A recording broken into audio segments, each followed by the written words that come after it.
কামর গুরুত্ব, ইসলামের দৃষ্টিতে উপকারিতা, মাদক দ্রব্য গ্রহণ ও ব্যবসা করার বিষয়ে ইসলামের ব্যাখ্যা নিয়ে আলোচনা। আপনার ব্যক্তিগত কোনো বিষয় থাকলে সে ব্যাপারেও আলোচনা করতে পারবেন। এই পর্যন্ত সুন্দর ছিল। ছোট্ট একটি শব্দ ব্যবহার করেছে, যদিও এটা তাদের কোনো অপরাধ না, কিন্তু জ্ঞানের একটু সমস্যা। আমার কাছে মনে হয় যে সেটাকে আমার সংযোজন করা উচিত। এখানে তারা লিখেছে ভোটের সময় রাজনৈতিক আলোচনা না হলে ভালো হয়, এটা লেখা হয়েছে। এটা বলার অর্থ হচ্ছে আপনাদের সমাজ, আপনাদের এই জনপদ যেন শান্ত থাকে, নিরিবিলি থাকে, কোনো অসুবিধা যেন জনপদে তৈরি না হয়। এর জন্য যারা কর্তৃপক্ষ সুন্দর একটি উপমা দিয়েছে। তবে এই উপমার সাথে আমি একটু সম্পৃক্ত করতে চাই। রাজনৈতিক আলোচনা এটা আমাদের সমাজে একটা অভ্যাস হয়েছে। হুজুরেরা কথা বললেই কথাটা যদি একটু কোনো লোকের, কোনো দলের, কোনো মতের বিপক্ষে যায়, তখনই তারা বলে এই যে হুজুর ওয়াজবাব দিয়ে রাজনীতি শুরু করছে। এটা কিছু মানুষ বলে, কিন্তু রাজনীতিটা কি? রাজনীতি হচ্ছে একটা রাষ্ট্রের নীতি। রাষ্ট্রের নীতি কি? একটি সুসংগঠিত পৃথিবীর বিভিন্ন মানচিত্রিক আলাদা ভিত্তিক রাষ্ট্র গঠিত আছে। যেই রাষ্ট্রের অবকাঠামোর বিভিন্ন মানচিত্র আছে, সেই মানচিত্রের সীমানার চারপাশ ঘিরে রাষ্ট্রের মধ্যে রাষ্ট্র পরিচালনাকে কেন্দ্র করে যেই নীতি প্রদর্শিত হয় তার নাম হলো রাষ্ট্রের নীতি। এখন প্রশ্ন হলো, বাংলাদেশে শুধু কি রাজনৈতিক দলের ব্যক্তিরাই বসবাস করে, নাকি আমরা হুজুরেরাও বসবাস করি? কথাটা আপনারা মনে বুঝেন নাই। আমরা বসবাস করি না? শুধু আমরা বসবাস করি নাকি কৃষক, শ্রমিক, মজুররাও বসবাস করে? তাহলে সবাই মিলেই তো একটি রাষ্ট্র, আর সেই রাষ্ট্রের নীতি আদর্শই তো রাষ্ট্রের নীতি। এখন আমরা আলেমেরা মাইন্ড করবেন না, একটা সৌন্দর্য, একটা বিপদ, একটা ব্যথা হুজুরদের আছে। হুজুরেরা যদি সুদের বিরুদ্ধে ওয়াজ করে, আজকে যে বিষয় দিয়েছে মাদকের কথা, মাইন্ড করবেন না। আজকে মাদকের বিরুদ্ধে আমি যখন 2-4টা কথা বলবো, যারা মাদক টাদক খায়, যাদের অভ্যাস আছে একটু কোনা কানসায় সিপা সাপায় যাইয়া একটু টান টান দেওয়ার, তারা কিন্তু ভিতরে ভিতরে রাগ হবে, হুজুর ওয়াজ আর পাইলেন না, শেষ পর্যন্ত এইটা নিয়ে ওয়াজ শুরু করছেন। কথা ঠিক কিনা বলেন? তাহলে তারা কষ্ট পাবে। আবার যদি আমি সুদ নিয়ে কথা বলি, যারা সুদ খায়, সুদের লেনদেন করে, সুদের সাথে যাদের সুসম্পর্ক, সুদ যারা খায়, সুদ যারা নেয়, দুভাই শ্রেণী তারা মনে মনে কষ্ট পাবে। হুজুর ওয়াজ করার আর জিনিস পাইলেন না, শেষ পর্যন্ত সুদ নিয়ে করতেছেন, কি আরো কত ওয়াজ আছে ওইগুলো নিয়ে করতে পারলেন না? আমি যদি সুদ বাদ দেই, আমি অন্য বিষয় নিয়ে কথা বলি, কারো না কারো অসুবিধা হবে।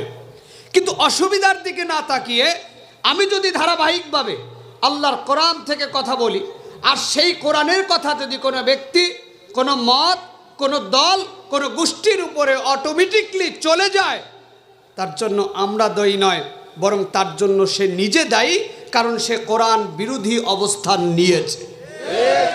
আমাদের কথাবার্তা স্পষ্ট। আপনাদের ভালো লাগলেও আলহামদুলিল্লাহ, না লাগলেও আলহামদুলিল্লাহ। আমি মাসুম বিল্লাহ, আল্লাহ তাআলা আমাকে অনেক দিয়েছেন। আগের হুজুররা তারা লেকচার দিয়ে, লেকচারের উপরে তারা নির্ভরশীল ছিল। আমি মাসুম বিল্লাহ সারা বছর যদি ওয়াজ না করি, আল্লাহর কসম আমার সংসার বন্ধ হবে না, ওয়াজ বন্ধ করে দেব।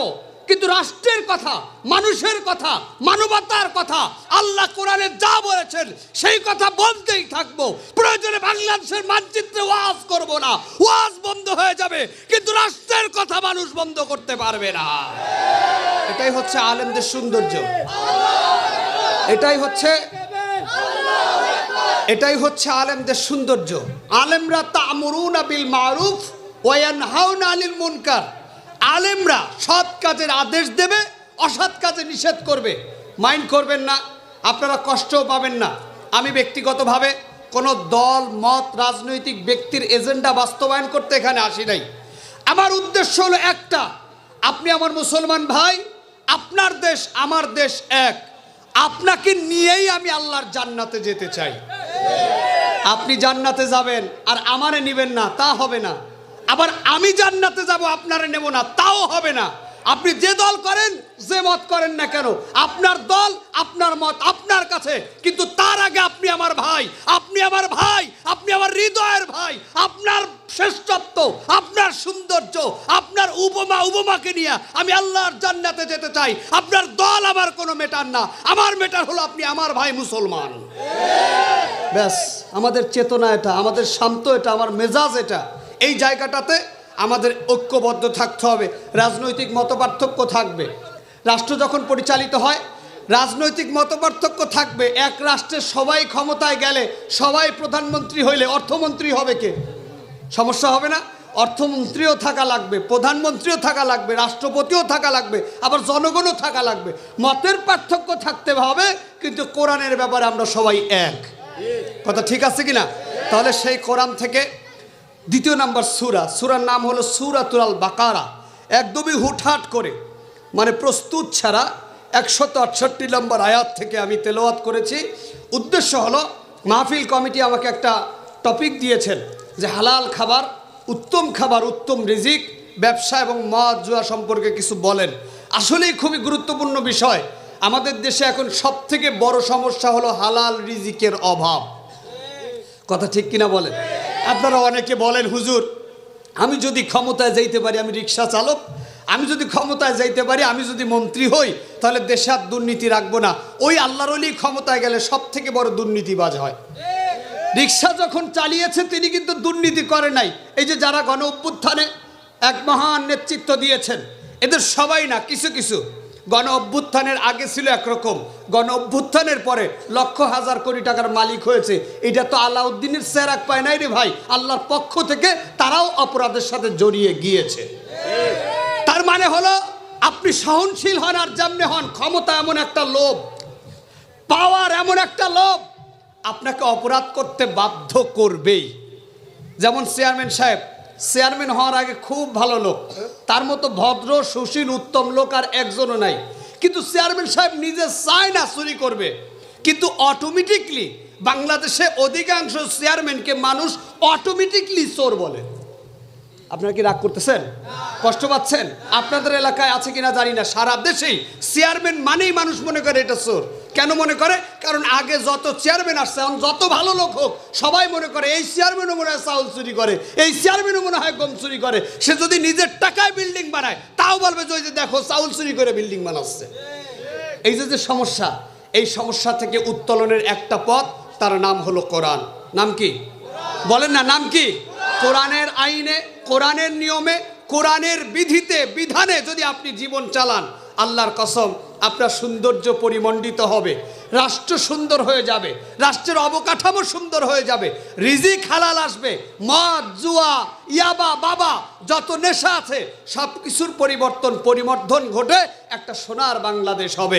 একটু জোরে বলেন না সুবহানাল্লাহ।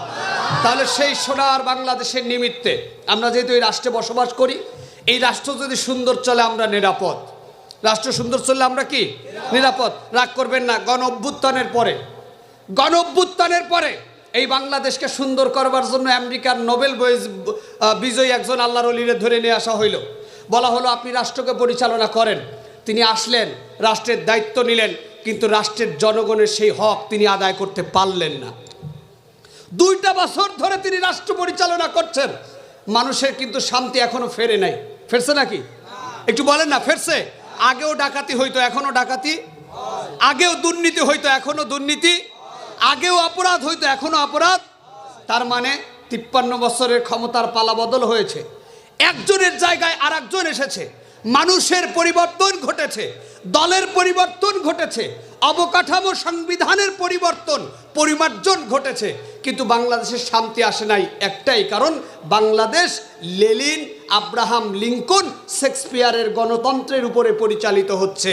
আর এই গণতন্ত্রের উপরে আগামী 1000 বছর যদি বাংলাদেশ পরিচালিত হয়, শান্তি আসার কোনো সম্ভাবনা নাই। এই দেশকে যদি সুশান্তির সুবাতাস পেতে হয়, এই দেশকে যদি সোনার বাংলাদেশ করতে হয়, এই দেশকে যদি আলোকিত বাংলাদেশে রূপান্তরিত করতে হয়, আল্লাহর কসম আগামীর বাংলাদেশকে কোরআন দিয়ে সাজানোর বিকল্প আর একটা রাস্তাও বাংলাদেশের জন্য খোলা না।